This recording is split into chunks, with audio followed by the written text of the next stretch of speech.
How's it going? Thralls of Metal here once again with another live show review. I'm Necrotic Nick, and we're going to go over day 2 of the Ohio Doomed and Stoned Fest. So, after a questionable night of sleep at the hotel and a pretty good breakfast, we headed back to the venue. Now, we missed one of the opening bands. We got there in time to see Blind Scryer. These guys were a really good band from Louisville, Kentucky, and it was mostly just heavy blues rock. Like, these guys had a solid groove to it. They stuck with it, much like a band like Clutch does. A little bit more like double bass work in there in terms of the drums. Like, you had some good stomping rhythms in there. They want to drive home a couple more up-tempo songs. Really, really good stuff. The thing that stood out the most to me was the vocalist. The vocalist had an incredible voice. Like, really good range, really bluesy, really soulful. He had a really good higher register, too. And he really carried out over the entire crowd. Like, he had a great sound. Awesome band. Thought they were really good. Even picked up their album and can't wait to jam this one too. I believe this is their only album too, and if you like blues rock, I'd say definitely check this one out. Yeah, solid way to start off the day. Then we moved on outside and we checked out a band called Sweaty Mammoth. This band's from Cleveland, Ohio, and they definitely have sort of a self-aware, joking edge to them. They even had a song called Glitter Ball Sack. So we knew they weren't taking themselves too seriously, and it was all about the fun, and it was pretty solid. Again, yeah, there were some issues with the mixing board in terms of the vocals. A little bit better than it was the day before, but still problematic. These guys had an interesting sound, though, too. Like, it was definitely stoner rock, stoner metal, but they threw in bits that were kind of more along the lines of heavy grunge. Like, some of it even reminded me of Melvins and Helmet kind of mixed together. And there was even a bit that was kind of death metal-ish. Like, there was a good tremolo, heavy strumming, and like a good double bass stomp sort of rhythm. Like, almost like they were just channeling Obituary for a minute. And they had a pretty solid set. It was pretty good, and they were giving away their CD for free. So, fuck yeah, I had to get it. And it's pretty wild. I mean, get a load of the back cover, too. Yeah, like I said, very humorous and very straightforward. A lot of fun. I definitely enjoyed them. Next, we had Doomstress. I don't know if I want to call this a band as much as an experiment in noise and torture, almost. Like, it was so loud and so chaotic. These guys, first off, came out in shrouds, much like Sun O does, and this is definitely Sun O worship. The centerpiece of this set was a giant effects pedal, and they were just turning knobs, hitting notes, and trying to generate the gnarliest sounds possible. And they fucking did, because it fucking hurt. It was so chaotic sounding.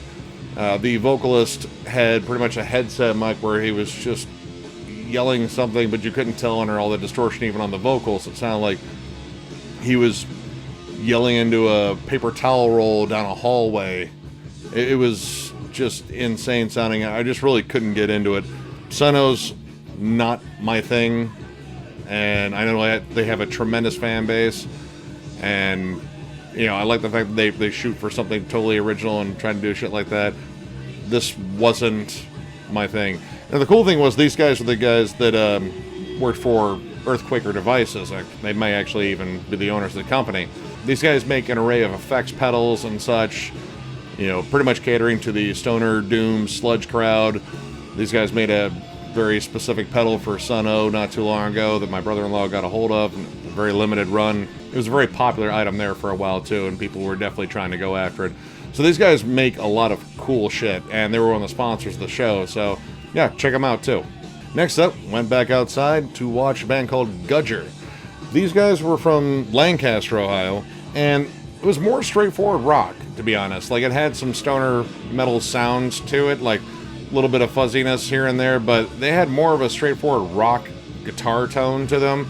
Like, it had a little bit more crunch. It wasn't all fuzz, and it was definitely a lot of like ZZ Top worship. It kind of reminded me of a band like Lopan, which I really like, which is just a straightforward rock band that has some stoner metal tendencies too. Their drummer was their fucking frontman, which I thought was really cool, and Did a lot of really cool stuff. He had a really catchy voice, and it was just straightforward, groovy rock and roll.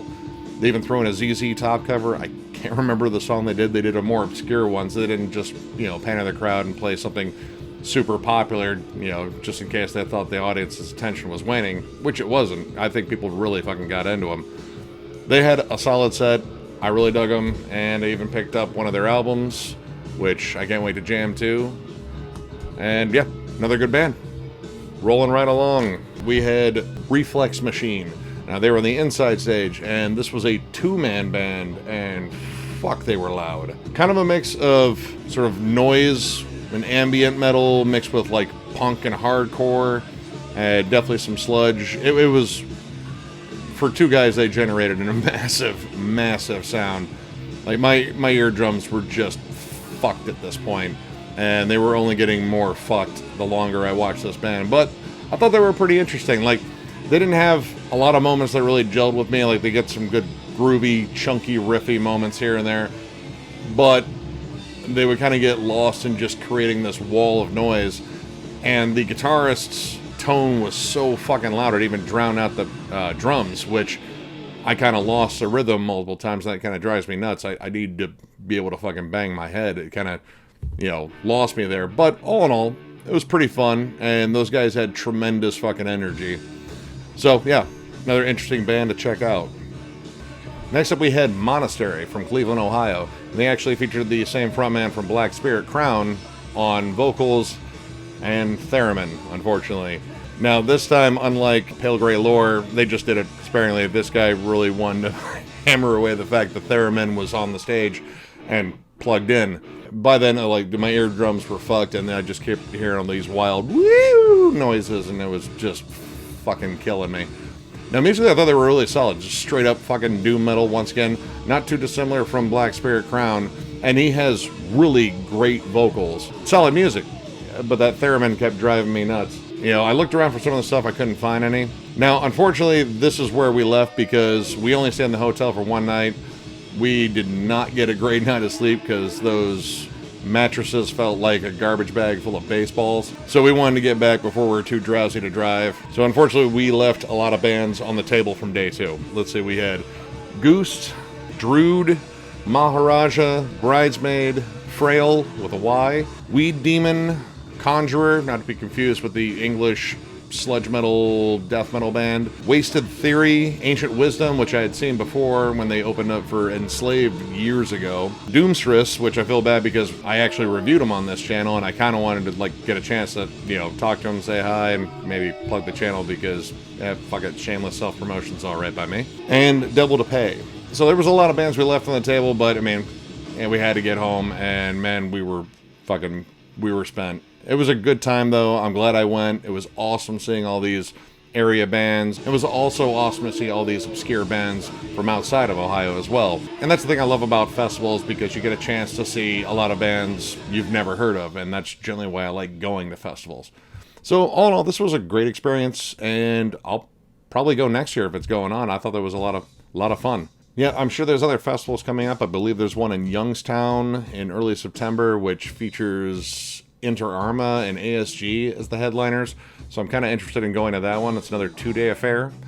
So there's a possibility of that could be another festival we hit, or I hit, or any one of us hit. Who knows? So if you like the video, give it a thumbs up. And if you're new to the channel, sub. We do shit like this all the time. Catch you guys later.